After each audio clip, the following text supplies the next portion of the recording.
Hello दोस्तों, welcome to my YouTube channel.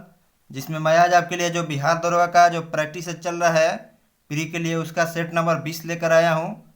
इससे पहले कुछ और सेट हो गया है जिसका वीडियो आपको चैनल पर मिल जाएगा। और सभी का जो पीडीएफ है आपको टेलीग्राम पर मिलेगा, वहाँ से पीडीएफ भी आप देख सकते हैं और सेट भी लगा सकते हैं। और टेलीग्राम का जो लिंक है वो वीडियो के डिस्क्रिप्शन में है, वहाँ से देख सकते हैं आप। और आप लोगों से मेरा एक छोटा सा रिक्वेस्ट है कि आप लोग वीडियो तो देखते हैं लेकिन चैनल को सब्सक्राइब नहीं करते हैं, तो थोड़ा एक मुझे ये भी हेल्प कर दीजिए ताकि मुझे आपके लिए वीडियो बनाने में अच्छा लगे। बस यही एक हेल्प है। और शेयर करिए ताकि और भी जो हमारे साथी तैयारी करने वाले हैं बिहार दरोगा का, उन तक ये छोटा सा हेल्प पहुंच सके। तो आइए आज का देखते हैं कि क्वेश्चन क्या है। पहला क्वेश्चन, भारत के लिए अनन्य क्षेत्र मंडल क्या है? भारत के लिए जो अनन्य क्षेत्र मंडल है वो कितना है? तो ये 200 समुद्री मील है। कितना है? 200 समुद्री मील है। और एक होता है प्रादेशिक जल सीमा। प्रादेशिक जल सीमा कितना है? तो 12 समुद्री मील है। और एक होता है संलग्न क्षेत्र मंडल। संलग्न क्षेत्र कितना होता है? तो 24 समुद्री मील होता है। कितना होता है? 24 समुद्री मील जो होता है वो संलग्न क्षेत्र होता है। नेक्स्ट, बुर्जिल दर्रा किस हिमालय में अवस्थित है? बुर्जिल दर्रा जो है यह किस हिमालय में अवस्थित है? तो यह बृहद हिमालय में अवस्थित है। बृहद हिमालय में अवस्थित है और यह भारत एवं पाकिस्तान के बीच नियंत्रण रेखा पर स्थित है। जो एलओसी है उसी पर स्थित है बुर्जिल दर्रा। नेक्स्ट, गोदावरी नदी का अपवाह प्रतिरूप क्या है? जो गोदावरी नदी का अपवाह प्रतिरूप है वो क्या है? तो वृक्षाकार है। कैसा है? वृक्षाकार है। लवणीय मृदा के प्रसार के लिए उत्तरदायी कौन सा है? जो लवणीय मृदा होता है उसके लिए उत्तरदायी कौन सा होता है? तो उसके लिए दक्षिण पश्चिमी मानसून उत्तरदायी होता है। 5 नंबर देखते हैं हम। छोटे वृक्ष या घास किस प्रकार की वनस्पति हैं? छोटे वृक्ष और जो घास है ये किस प्रकार की वनस्पति है? ते सवाना वनस्पति है। कैसा है? सवाना वनस्पति है। 6 नंबर, विश्व में भूजल सिंचाई के अंतर्गत सबसे अधिक क्षेत्र किस देश में है? भूजल सिंचाई के अंतर्गत सबसे अधिक क्षेत्र किस देश में है? तो ये हमारे देश भारत में सबसे अधिक है। 7 नंबर देखते हैं। निम्नलिखित में से कौन सा जल कृषि से संबंधित नहीं है? कौन जो है वो जल कृषि से संबंधित है? तो कछुआ कृषि जो है ये जल कृषि से संबंधित नहीं है। 8 नंबर देखते हैं हम। किस खनिज के उत्पादन हेतु हिंदुस्तान जिंक लिमिटेड को राजस्थान के जावर क्षेत्र में स्थापित किया गया है? तो ये सीसा के उत्पादन के लिए किया गया है। किसके? सीसा के उत्पादन के लिए। नेक्स्ट, भारत का सबसे बड़ा कोयला खनन क्षेत्र किस राज्य में है? भारत का सबसे बड़ा जो कोयला खनन क्षेत्र है वो झारखंड में है। और कहाँ पर? तो जो झारखंड का जो झरिया है वो भारत का सबसे बड़ा कोयला खनन क्षेत्र है। यह दामोदर घाटी क्षेत्र जो है उसके अंतर्गत आता है। और कोयला का सबसे अधिक भंडार पूछेगा कहाँ पर है? तो झारखंड में ही स्थित है। भारत में प्रथम दिया सलाई उद्योग की स्थापना किस वर्ष हुई थी? प्रथम जो दिया सलाई उद्योग की स्थापना हुई थी वो 1921 में हुआ था। प्रोजेक्ट बीकन नामक सड़क परियोजना का संबंध किस राज्य से है? तो इसका संबंध जो है वो कहाँ से है? तो जम्मू कश्मीर से है। नेक्स्ट, 2011 की जनगणना के अनुसार भारत का साक्षरता प्रतिशत कितना है? 2011 की जनगणना के अनुसार जो भारत की साक्षरता प्रतिशत है वो कितना है? तो 74.04 है। ये ऑल ओवर है। अगर इसी में पूछेगा कि पुरुष का जनसंख्या पर जो पुरुष का जो साक्षरता प्रतिशत है वो कितना है? तो पुरुष का 82.14 हो जाएगा। और अगर महिला का साक्षरता प्रतिशत पूछेगा कितना था? तो 65.46 था।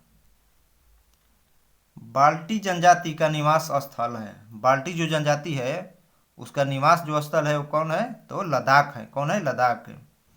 अबोहर वन्य जीव अभयारण्य किस राज्य में स्थित है? अबोहर जो वन्य जीव अभयारण्य है यह किस राज्य में है? तो ये पंजाब राज्य में स्थित है। राखल लोक नृत्य का संबंध किस राज्य से है?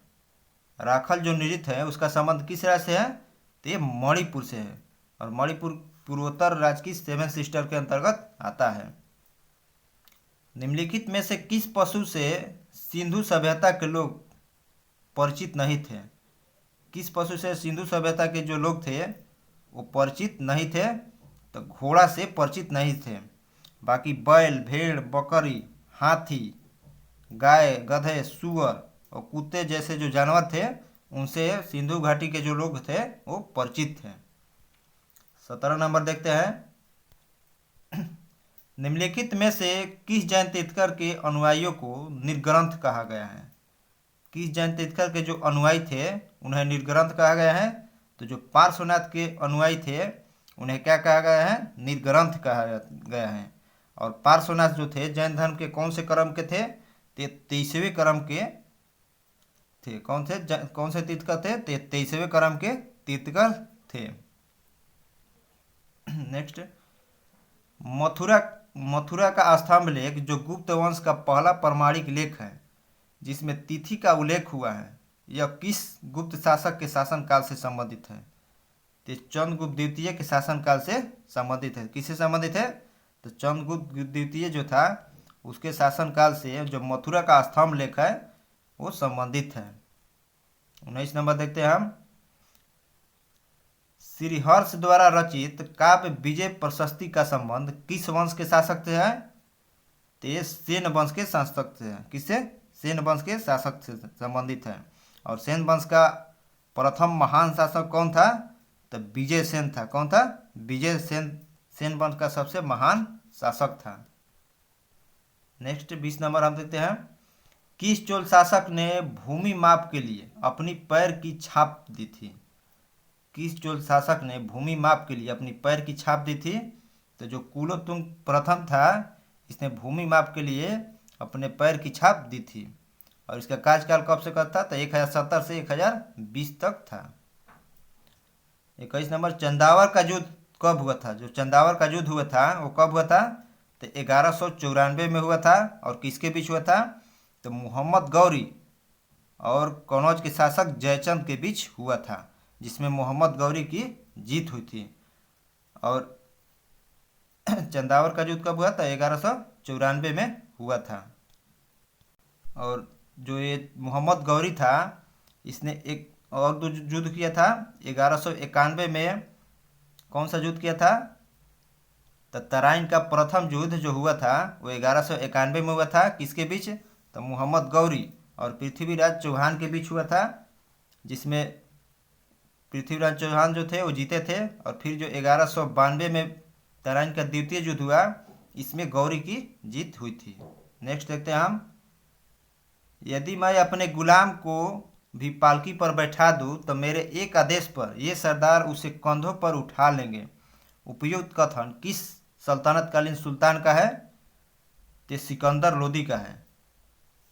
किसका कथन है? सिकंदर लोदी का। इसका कथन है कि यदि मैं अपने गुलाम को भी पालकी पर बैठा दूं तो मेरे एक आदेश पर ये सरदार उसे कंधों पर उठा लेंगे। यह कथन किस सल्तनतकालीन सुल्तान का है? तो ये सिकंदर लोदी का है।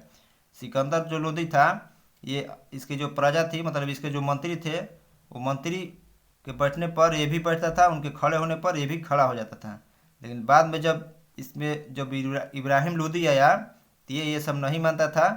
इसीलिए जो इब्राहिम लोदी था इसको सभी ने इसका विरोध किया था। और इसी के विरोध में जो बाबर था, बाबर को इससे हराने के लिए सभी ने बुलाया था बाबर को। तब जाके बाबर आया, इब्राहिम लोदी को हराया। पानीपत का प्रथम युद्ध 1526 हुआ। इसी में इब्राहिम लोदी को बाबर ने हराया। और हरा करके ये लोग सोचे थे कि बाबर चला जाएगा, लेकिन बाबर यहीं पर रह गया और बाबर ने मुगल वंश की स्थापना कर दी। और ये सिकंदर लोदी है ये किस वंश से संबंधित है? तो ये लोदी वंश से संबंधित था। और यह इसका जो लोदी वंश का इसका संस्थापक कौन था? तब बहलोल लोदी था। बहलोल लोदी संस्थापक था। उसके बाद सिकंदर लोदी बना और अंतिम शासक लोदी वंश का इब्राहिम लोदी था। तो 3 ही शासक थे लोदी वंश में महत्वपूर्ण। नेक्स्ट देखते हैं हम। निम्नलिखित में से किस शासक द्वारा द्विसीअस्पा व द्विअस्पा का नियम लागू किया गया था? तो जहांगीर द्वारा सीअस्पा और द्विअस्पा का नियम लागू किया गया था। ये किससे संबंधित है? तो ये जो घुड़सवार सैनिक थे ये उनसे संबंधित था। नेक्स्ट, पूर्वी भारत में अंग्रेजों द्वारा स्थापित प्रथम कारखाना था। पूर्वी भारत में अंग्रेजों द्वारा स्थापित प्रथम कारखाना कौन था? तो बालासोर था। कौन था? बालासोर प्रथम कारखाना था। जो कहाँ पर स्थापित हुआ था? तो उड़ीसा में। इसकी स्थापना इन्होंने 1633 में किया था और 1651 में हुगली में व्यापार करने की अनुमति इन्हें मिली थी। नेक्स्ट, निम्नलिखित में से कौन सा विकल्प सही नहीं है? इसमें कौन सा जो विकल्प है वो सही नहीं है? समाचार पत्र है और उसके संपादक दिया है। तो कौन से समाचार पत्र के कौन संपादक है? गदर के करतार सिंह है, ये सही दिया है। भारत मित्र के श्यामजी कृष्ण वर्मा जो दिया है ये गलत दिया है, क्योंकि जो भारत मित्र है इसके संपादक कौन थे? तो इसके संपादक बाल मुकुंद गुप्ता थे। बाल मुकुंद गुप्ता तथा अंबिका प्रसाद वाजपेयी थे। तो ये जो है ऑप्शन बी गलत दिया है। और ये जो भारत मित्र पत्रिका है ये कहाँ से प्रकाशित होता था? तो कलकत्ता से प्रकाशित होता था और इसकी शुरुआत 1878 में हुआ था। और किसने किया था? तब बाल मुकुंद गुप्ता और अंबिका प्रसाद वाजपेयी ने किया था। बाकी हिंदू पेट्रियाट के गिरीश चंद्र घोष है। हमदर्द के मोहम्मद अली है।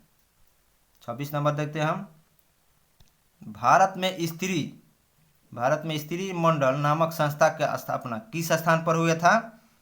तो इसका स्थापना इलाहाबाद में हुआ था। कहाँ पर? इलाहाबाद में स्त्री मंडल संस्था का स्थापना हुआ था। और कब हुआ था?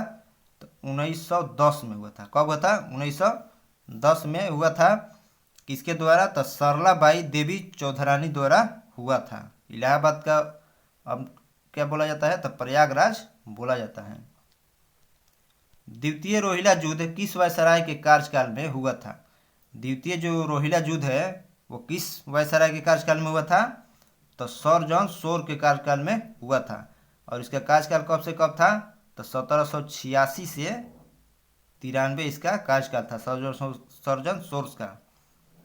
और लॉर्ड बेलेजली जो थे इसका कार्यकाल कब से कब था? तो 1798 से 1805 था। जॉर्ज वार्लो इसका कार्यकाल कब से कब था? तो 1805 से 1807 था। और लॉर्ड कर्नवालिस का कार्यकाल कब से कब था? तो 1786 से 1793। सॉरी, ये जो सर जॉन शोर है इसका आंसर जो होगा सर जॉन शोर, इसका कार्यकाल 1793 से 1798 था। कब से कब था? 1793 से 1798। ये कर्नवालिस के बाद ये शासक जो वायसराय था, वायसराय नहीं था, गवर्नर जनरल बनकर आया था। नेक्स्ट, स्वदेश बांधो समिति का संबंध किस आंदोलन से था? तो जो स्वदेश बांधो समिति है इसका जो संबंध है किससे था? तो स्वदेश बांधो समिति का संबंध बंग भंग आंदोलन से संबंधित था। किससे था? बंग भंग आंदोलन से इसका संबंध था। नेक्स्ट देखते हैं हम। भारत की स्वतंत्रता के लिए सुभाष चंद्र बोस द्वारा द फ्री इंडिया सेंटर का गठन किस देश की विदेश मंत्रालय की सहयोग द्वारा किया गया था? तो जर्मनी के सहयोग से किया गया था। कांग्रेस नेतृत्व में उसके आंदोलन को भेड़ियों के आगे फेंक दिया। उपयुक्त कथन किसके द्वारा दिया गया है? तो ये जो कथन है ये किसके द्वारा दिया गया है? तो ये दिया है खान अब्दुल गफ्फार खां द्वारा। क्या है कि कांग्रेस नेतृत्व ने उसके आंदोलन को भेड़ियों के आगे फेंक दिया। उपयुक्त कथन जो है यह किसने दिया था? ये खान अब्दुल गफ्फार खां ने दिया था। नेक्स्ट देखते हैं हम 31 नंबर। निम्नलिखित में से किस अधिनियम के तहत कंपनी के राजनीतिक और व्यापारिक कार्यों का पृथकीकरण किया गया था? तो पिट्स इंडिया एक्ट 1784 के तहत किया गया था। निम्नलिखित में से कौन सा संविधान सभा की सदस्य नहीं थी? संविधान सभा की जो सदस्य कौन नहीं थी? तो सुशीला राय जो है वो संविधान सभा की सदस्य नहीं थी। और संविधान सभा में कितनी महिला सदस्य को चुना गया था? तो 15 महिला सदस्य को चुना गया था। नेक्स्ट, भारतीय संविधान की तीसरी अनुसूची का संबंध है। भारतीय संविधान का जो तीसरा अनुसूची है वो किससे संबंधित है? तो शपथ एवं प्रतिज्ञा से संबंधित है। अनुसूची 1 में क्या है? तो भारत राज्यों का संघ है। अनुसूची 2 में क्या है, तब सभी जो नेता है उनका पेंशन वेतन है। और अनुसूची 3 में क्या है, तो उनका शपथ के बारे में चर्चा है। और अनुसूची 4 में क्या है, तो राज्यसभा में प्रतिनिधित्व से संबंधित है। और अनुसूची 5 में क्या है, तो SC ST के बारे में चर्चा है। और जो SC ST अनुसूचित क्षेत्र है उसके बारे में 6 में चर्चा है। और 7 में क्या है, तो 7 में 3 सूचियों के वर्णन है, संघ सूची, राज्य सूची, समवर्ती सूची का। और अनुसूची 8 में क्या है, तब भाषा के बारे में चर्चा है। और एक है अनुसूची 9। अनुसूची 9 में क्या है, अनुसूची 9 में ग्राम पंचायत है। अनुसूची 9 में ग्राम पंचायत नहीं है, अनुसूची में क्या है, तो भूमि सुधार से संबंधित जो विधेयक था उसको अनुसूची 9 में डाला गया है। और अनुसूची 10 में क्या है, तो अनुसूची 10 में दल विरोधी है। और अनुसूची जो 11 है इसमें क्या है, तो इसमें ग्राम पंचायत है। और अनुसूची 12 में नगर पालिका है। और जो अनुसूची 9 शामिल होता है, ये प्रथम संविधान संशोधन 1951 में ये शामिल किया गया था। नेक्स्ट देखते हैं हम। और अनुसूची जो थे, अनुसूची वर्तमान में कितना है, तो वर्तमान में तो 12 है। और संविधान बनने के वर्ष अनुसूचियों की संख्या कितना था, तो 8 था। नेक्स्ट, भारतीय संविधान के किस अनुच्छेद में नैसर्गिक न्याय के प्रसिद्ध सिद्धांत सुनवाई के अधिकार का समावेशन किया गया है, तो ये अनुच्छेद 311 में किया गया है। किस में किया गया है, अनुच्छेद 311 में। अनुच्छेद 308 में क्या है, तो अखिल भारतीय सेवाओं और राज्य सेवाओं के संबंध में है, किसमें, अनुच्छेद 308 में है। नेक्स्ट, पुडुचेरी को किस वर्ष भारतीय संघ में शामिल किया गया है, पुडुचेरी को किस वर्ष भारतीय संघ में शामिल किया गया है, तो 1962 में शामिल किया गया है। नेक्स्ट, निम्नलिखित में नागरिकों का स्वतंत्रता संबंधित सही अधिकार कौन सा है। नागरिकों का जो स्वतंत्रता संबंधित सही अधिकार है वो क्या है, तो हथियार रहित सभा करने की स्वतंत्रता इसका सही अधिकार है। तो ऑप्शन ए हमारा राइट हो जाएगा। नेक्स्ट, 86वां संविधान संशोधन 2002 के माध्यम से निम्नलिखित में से किसे एक मूल कर्तव्य के रूप में शामिल किया गया है, तो जो 6 से 14 वर्ष आयु के बीच के जो बच्चे हैं उनको शिक्षा का अवसर प्रदान करना निःशुल्क ये प्रदान किया गया है, जो किसके तहत, तो 86वां संविधान संशोधन 2002 के तहत।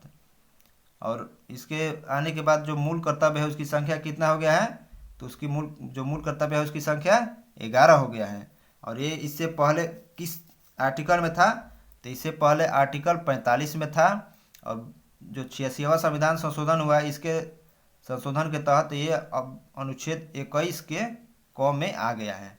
और अनुच्छेद 45 में अभी वर्तमान में क्या है, तो जो 0 से 6 वर्ष के बच्चे हैं उनके लिए निःशुल्क शिक्षा जो है वो अनुच्छेद 45 में दिया गया है। नेक्स्ट 38 नंबर देखते हैं हम। संसद सदस्यों के वेतन का निर्णय कौन करता है, जो संसद सदस्य है उनके वेतन का निर्णय करता है कौन करता है, तो संसद करता है। कौन, संसद। निम्नलिखित में से किसकी नियुक्ति राष्ट्रपति नहीं करते हैं, किसकी नियुक्ति राष्ट्रपति नहीं करते हैं, तो जो लोकसभा के अध्यक्ष होते हैं उसकी नियुक्ति राष्ट्रपति नहीं करते हैं। राष्ट्रीय एकता परिषद के सुझावों को किस संविधान संशोधन द्वारा जोड़ा गया है, तो 16वां संविधान संशोधन के तहत जोड़ा गया है। लोक अदालत निम्नलिखित में से किसके सिद्धांतों पर आधारित है, लोक अदालत है जो किसके सिद्धांतों पर आधारित है, तो APJ अब्दुल कलाम के सिद्धांतों पर आधारित है। सॉरी, ये APJ अब्दुल कलाम नहीं होगा, लोक जो अदालत है ये APJ अब्दुल कलाम नहीं बल्कि महात्मा गांधी के सिद्धांतों पर आधारित है। और जो एक होता है मोबाइल कोर्ट की अवधारणा, मोबाइल जो कोर्ट की अवधारणा है वो किसके सिद्धांत पर आधारित है, तो APJ अब्दुल कलाम के सिद्धांत पर आधारित है। कौन, मोबाइल कोर्ट है। बाकी जो लोक अदालत है ये महात्मा गांधी के सिद्धांतों पर आधारित है। नेक्स्ट देखते हैं हम। लोकपाल किस मंत्रालय के अधीन कार्य करता है, जो लोकपाल है वो किस मंत्रालय के अधीन कार्य करता है, तो जो क्रमिक मंत्रालय है उसके अधीन लोकपाल कार्य करता है। प्रथम राजभाषा आयोग का गठन किस वर्ष किया गया है, तो जो प्रथम राजभाषा आयोग है इसका गठन 1955 में किया गया है। किसकी अध्यक्षता में, तो बीजी खरे की अध्यक्षता में किया गया है। नेक्स्ट, लोक व्यवस्था विषय है। लोक व्यवस्था जो विषय है किसका है, तो ये राज सूची का विषय है। गणतंत्रात्मक व्यवस्था किस देश से ग्रहण किया गया है, तो जो गणतंत्रात्मक व्यवस्था है ये फ्रांस से ग्रहण किया गया है। अजलान शाह कप का संबंध किस खेल से है, जो अजलान शाह कप है इसका संबंध हॉकी से है। द व्हाइट टाइगर उपन्यास के लेखक कौन है, तो इसके लेखक अरविंद अडिगा है। कौन है, अरविंद अडिगा।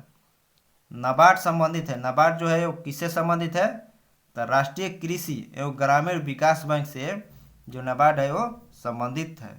और नाबार्ड की स्थापना कब हुआ था, तो 12 जुलाई 1982 को इसका स्थापना हुआ था। पांचवी पंचवर्षीय योजना का मूल उद्देश्य था।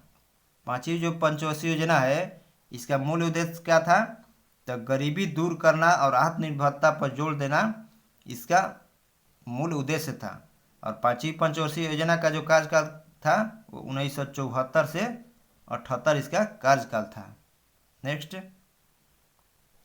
क्वेश्चन है, ईसीजी संबंधित है। जो ईसीजी है यह किससे संबंधित है, ये ईसीजी नहीं है, ईसीजीसी। ईसीजीसी जो है यह किससे संबंधित है।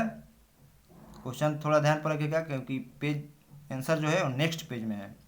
और आप लोगों से मेरा एक रिक्वेस्ट है कि ये वीडियो तो देख रहे हैं तो चैनल को भी सब्सक्राइब कर दीजिएगा, बस यही छोटा सा रिक्वेस्ट है। तो क्वेश्चन क्या था कि ईसीजीसी किससे संबंधित है, तो जो ईसीजीसी है वो किससे संबंधित है, तो निर्यात के संवर्धन से संबंधित है। किससे, निर्यात के संवर्धन से संबंधित है। और ईसीजीसी का फुल फॉर्म क्या होता है, तो export credit guarantee corporation of India इसका फुल फॉर्म होता है। नेक्स्ट, कोशिका द्रव के अंदर प्रोटीन का परिवहन मुख्यतः किस कोशिका अंगक द्वारा किया जाता है, तो अंतःद्रव जालिका द्वारा किया जाता है। संवहन ऊतक का निर्माण किससे होता है, जो संवहन ऊतक है उसका निर्माण होता है किससे होता है, तो अंतर्वेशी विभाज्योतकी से होता है। निम्नलिखित में से कौन सा सूक्ष्म जीव मनुष्य में रोग नहीं फैलाता है, जो कौन सा सूक्ष्म जीव है वो मनुष्य में रोग नहीं फैलाता है, तो एंट अमीबा जो कोलाई है ये मनुष्य में रोग नहीं फैलाता है। मेथी के किस भाग का उपयोग मसाले के रूप में किया जाता है, मेथी के किस भाग का उपयोग मसाले के रूप में किया जाता है, तो मेथी का जो बीज होता है उसका उपयोग मसाले के रूप में हम लोग करते हैं। नेक्स्ट, एम्फीऑक्सस। एम्फीऑक्सस किस संघ के जीव है, एम्फीऑक्सस किस संघ के जीव है, तो हेमिकॉर्डेटा संघ के जीव है। मुख गुहा के पिछले हिस्से को क्या कहा जाता है, तो ग्रसनी बोला जाता है। निम्नलिखित में से कौन सा विटामिन मनुष्य शरीर में संचित नहीं हो सकता है, कौन सा जो विटामिन है मनुष्य के शरीर में संचित नहीं हो सकता है, तो जो विटामिन बी और सी जो है ये मनुष्य के शरीर में संचित नहीं होता है। कौन कौन, तब विटामिन बी और सी। और जो विटामिन बी और सी है ये जल में घुलनशील होता है, बाकी ए डी ई और के जो विटामिन होता है वो वसा में घुलनशील होता है।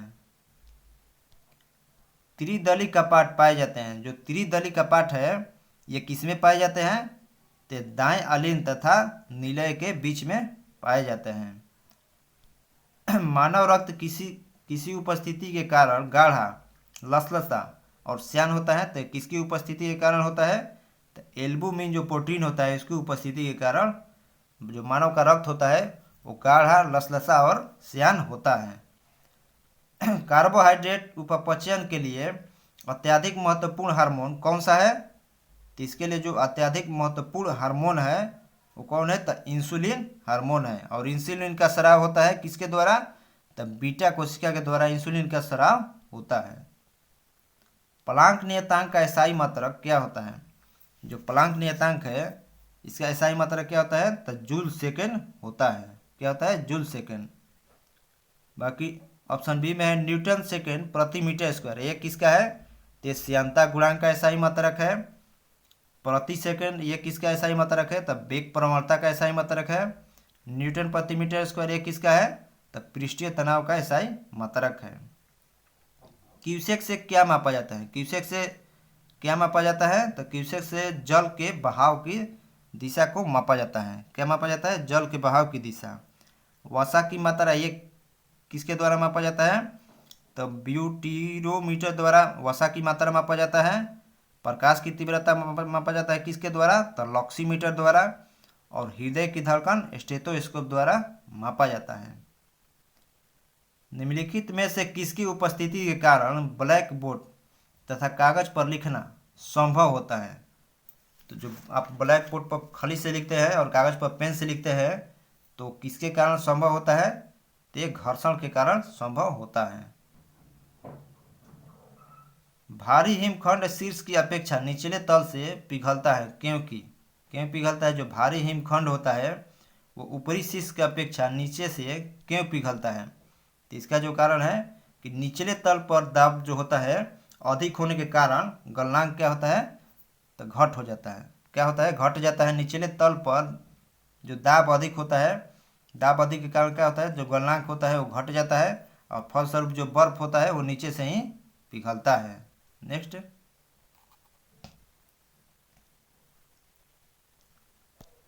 सरब ध्वनि तरंगे की तुलना में परासरब तरंगे कैसी होती है? तो उच्च आवृत्ति की तरंगे होती है। सूर्य ग्रहण के समय सूर्य का कौन सा भाग दिखाई देता है? तो कोरोना दिखाई देता है। कौन देता है? दिखाई देता है। तो सूर्य ग्रहण के समय सूर्य का जो भाग दिखाई देता है उसे क्या कहा जाता है? तो कोरोना कहा जाता है। और सूर्य ग्रहण कब होता है? तो सूर्य ग्रहण जब सूर्य और पृथ्वी के बीच चंद्रमा आ जाता है तो सूर्य ग्रहण होता है। और चंद्र ग्रहण कब होता है? तो चंद्र ग्रहण होता है जब सूर्य और चंद्रमा के बीच पृथ्वी आ जाता है तो चंद्र ग्रहण होता है। नेक्स्ट, यौगिक सूक्ष्मदर्शी क्या होता है? यौगिक सूक्ष्मदर्शी जो है ये क्या होता है? तो ऐसा सूक्ष्मदर्शी जिसमें लेंस के दो सेट होते हैं, एक नेत्राकार लेंस और एक नेत्रक होता है। ओम का नियम क्या परिभाषित करता है? जो ओम का नियम है वो क्या परिभाषित करता है? तो धारा और वोल्टता दोनों को परिभाषित करता है। विद्युत चुंबक गर्म लोहे के बनाए जाते हैं क्यों? जो विद्युत चुंबक होता है गर्म लोहे के क्यों बनाए जाते हैं? तो अधिक चुंबकीय प्रवृत्ति तथा अधिक धारण क्षमता के कारण बनाए जाते हैं।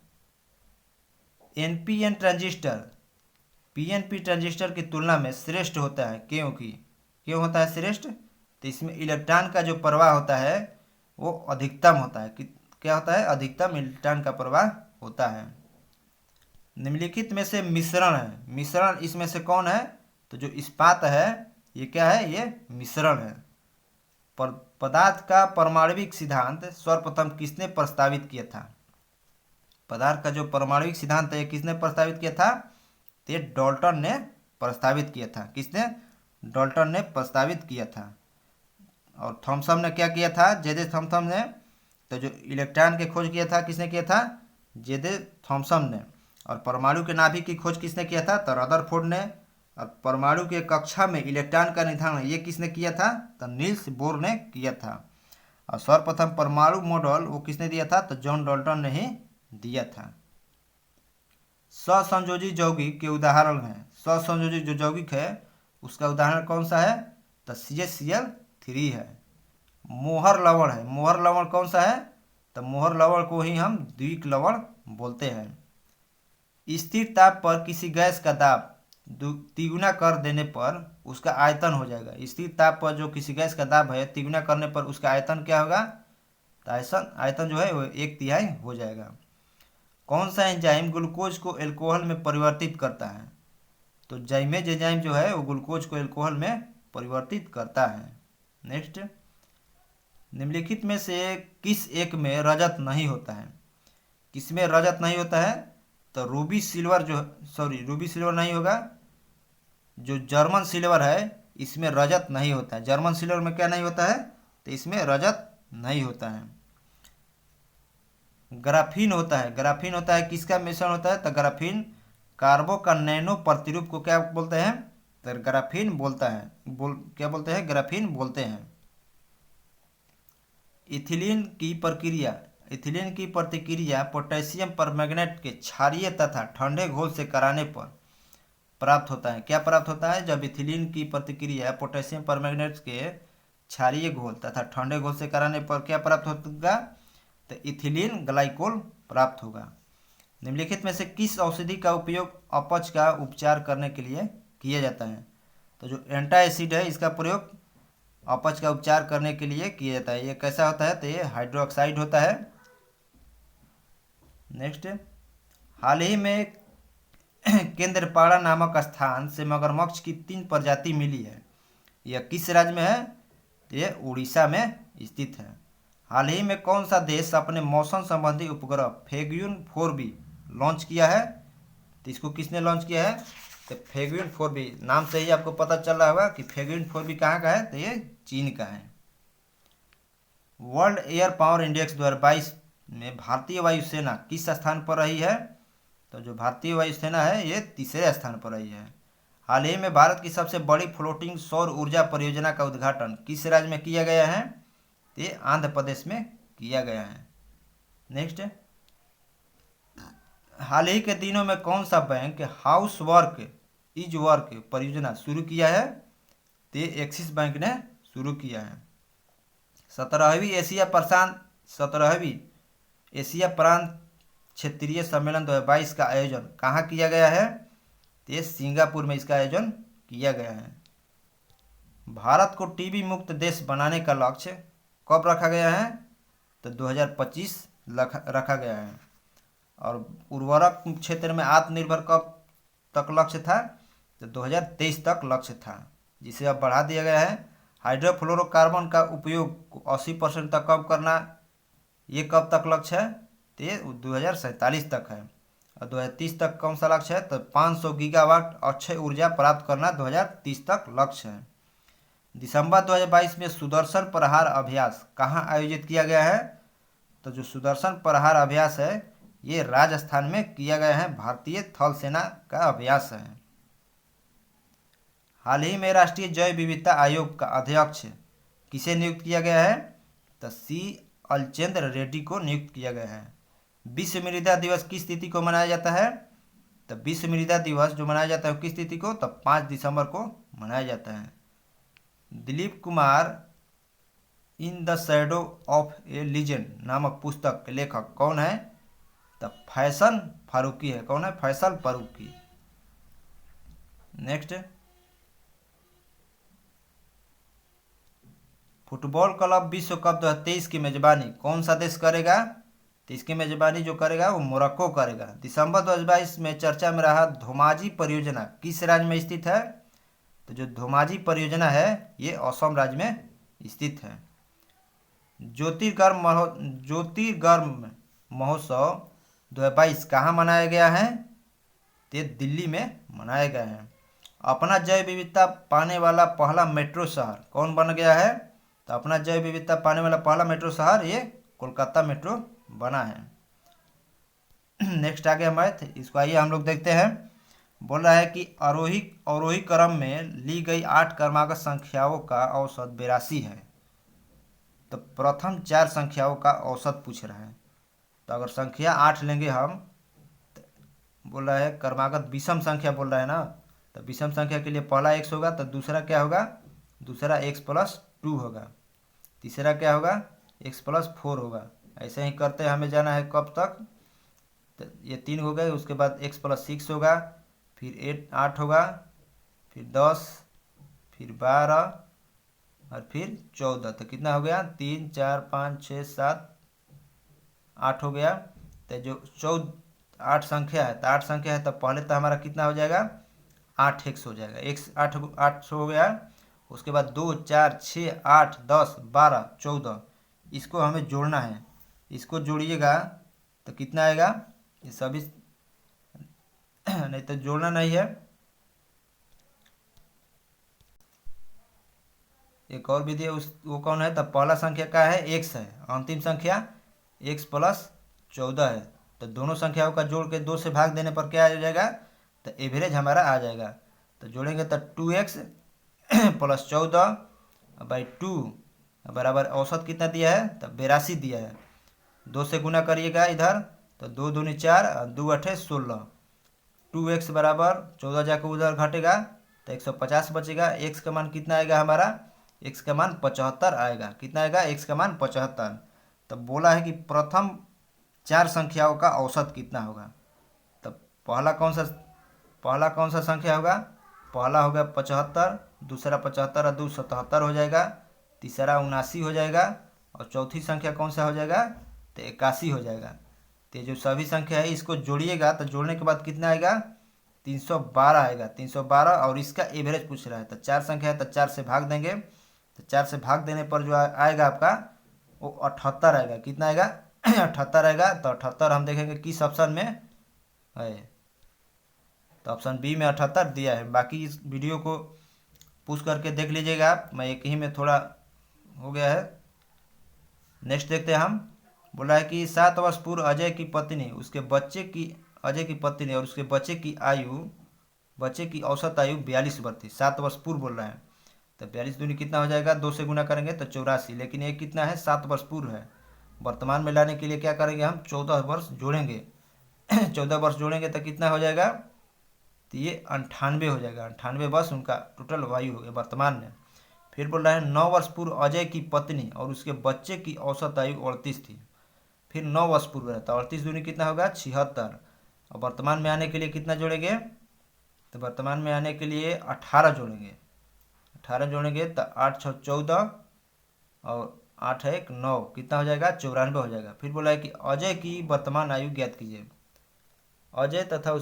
अजय उसकी पत्नी और उसके बच्चे की आयु 42 वर्ष थी। ये जो है गलत हो गया है। फिर से हम क्वेश्चन को बता दे रहे हैं।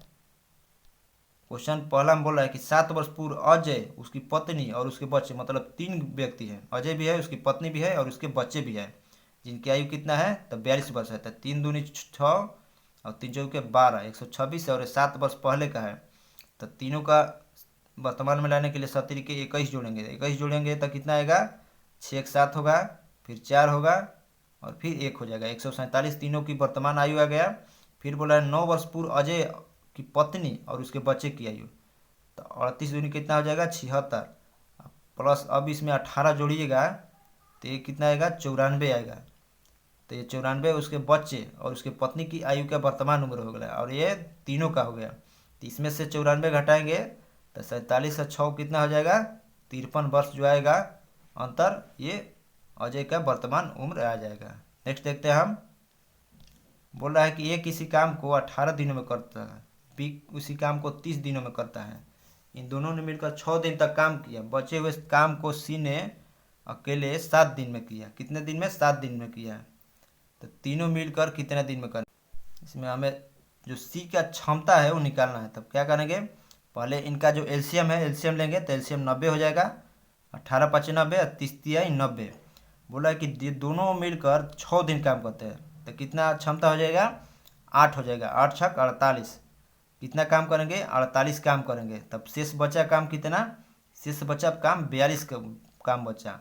और शेष जो काम है बोला है कि सी अकेले 7 दिन में करता है। कितना दिन में, 7 दिन में करता है। तब कितने क्षमता से करेगा, तो 6 क्षमता कितना आ गया, 6 जो क्षमता है वो सी का आ गया। और टोटल काम कितना है, तो 90 काम है। और बोला कि तीनों मिलकर अब कितने दिन में करें, तो तीनों का क्षमता 5 3 8 6 14 हो जाएगा। कितना हो जाएगा, 14। तब 45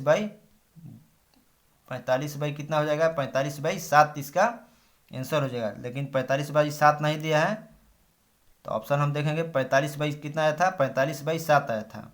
तो ऑप्शन जो डी है, 7 6 42 और 3 45, ऑप्शन डी हमारा आंसर हो जाएगा। नेक्स्ट